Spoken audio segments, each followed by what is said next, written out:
I'm going to be using some eyeshadow or some blush and my biggest, fluffiest brush. Usually I don't add any extra product on the brush, I just use what's been left over from when I was doing my blush.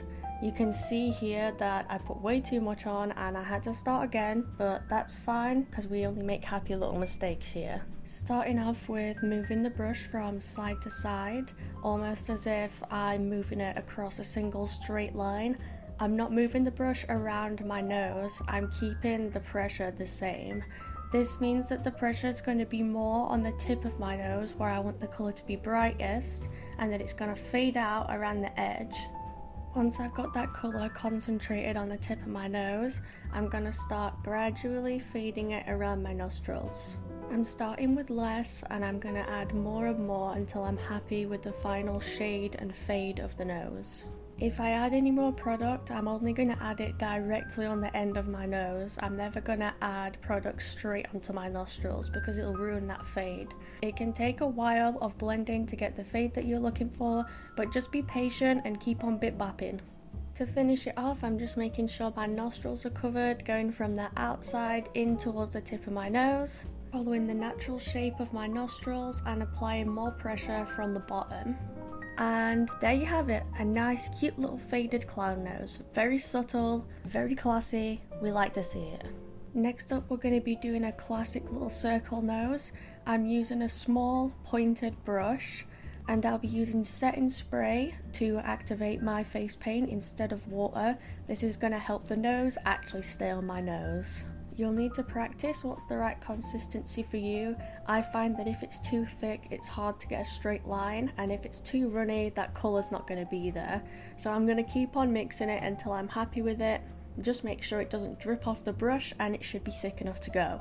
Once I've got my desired consistency, you can see I'm swirling the brush around on the palette here, adding a little bit of pressure and pulling it away to bring that brush to a nice sharp point. You can see that I'm not going to try and draw this circle all in one sweep. I'm continuously lifting the brush and doing it a tiny bit at a time. Don't worry if your circle isn't perfect right away, you can always adapt the edges afterwards. And it's also best off to start with a little tiny circle and then just make it bigger to your preference. Here I am neatening up the edges a bit. You can see that whichever side of the circle I'm painting on is the side that my brush is on, so I'm not going to try and keep my brush all in one place. I'm going to move my face and I'm going to move the brush to different sides of my nose as needed. It's kind of hard for me to explain with words, so I'm just showing you on paper here. Instead of going around in one final swoop, I'm going to move my brush around the edges of the circle, and that's how we're going to get it perfect. Now I'm going to keep going around those edges, just neatening it out and making it bigger until it's the size that I want. I didn't do it perfectly here because I was sort of squished up in a really awkward position trying to get this on camera, but you get the idea. Next up we're going to be doing a shaped clown nose. I'm utilising the flat edge of this brush to get those lines perfect. Again, mixing it to find the consistency that I want, and then I'm going to drag the brush over the edge to get off any excess face paint and make it a nice flat line. I'm going to start off by deciding how high up I want this clown nose to come on the tip of my nose, and then I'm using the flat edge and stamping it down.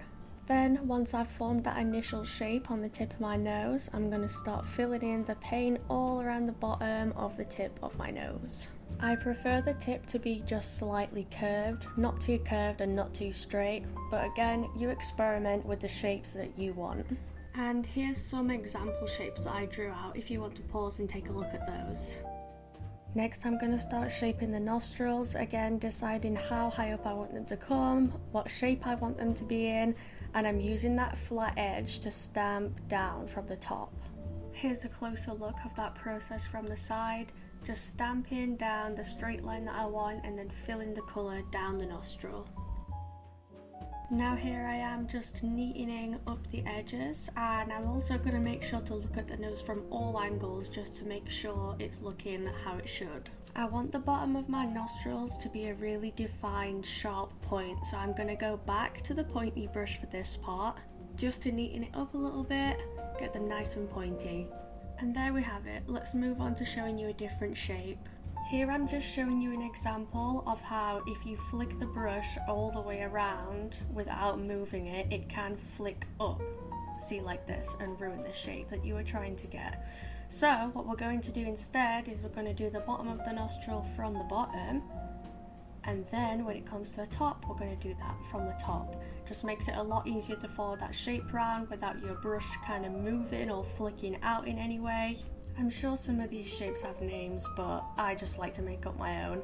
This one I like to call the Stitch because it looks a little bit like Stitch's little ears. I'm going to go in with my pointy brush and just cover the entire tip of my nose. I'm not being too careful with it.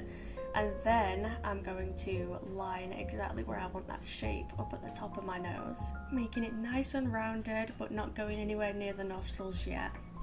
Then I'm going to outline the nostrils with the technique that I just told you about, top from the top, bottom from the bottom, just to get that shape nice and even around my nostril. You can go just before the point where your nose meets your face, you can go right into the crease where your nose meets your face, or you can even paint it a little bit on your face. It looks fine either way, and just find out what's best for you. Here I am just repeating that same outlining process for the other side. I'll give you a bit of a closer view. Remember, you can always adapt the shape afterwards, but once you're roughly happy with the shape, you can start filling it in so that you can see it in its entirety. And now that I can see the full shape, I can check it out from different angles, just check that it looks even, and then I can come in and straighten up the edges a little bit. I'm just making sure the tip of my nose is nice and round and circular, and that the points meet very nicely. I'm going to go back around the nostrils as well, just to make sure that those are really round and perfect, just the way I want them.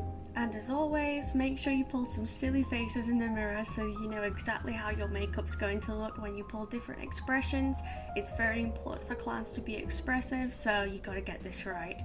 If you want the part where the tip of your nose and your nostrils meet to be a little bit less defined, you can go back to that flat brush and use the stamping technique again to round them out so it's like a nice smooth wave rather than 3 rounded circles.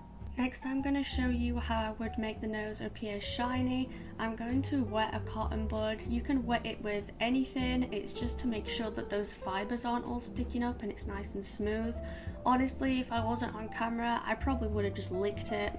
Then I'm going to use any wet white product like white foundation or white face paint.